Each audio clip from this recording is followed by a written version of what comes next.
An Argentine analyst has said that, the U.S. interventionism is happening in a more sophisticated way, and the U.S. always judges it with double standards.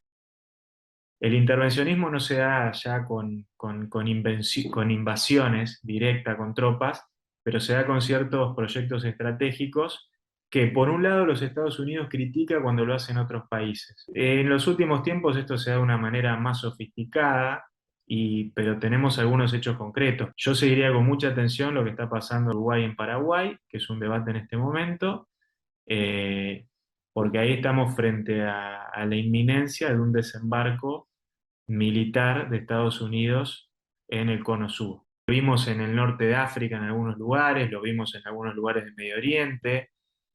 Asia Central ha sido otra región donde estos movimientos se han dado, y después generalmente se tienen que hacer cargo los vecinos, ¿no?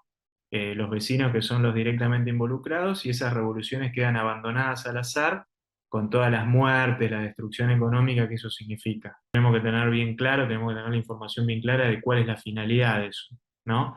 Y tratar de alejarnos del doble estándar, en todo caso jugar las cosas con la misma vara.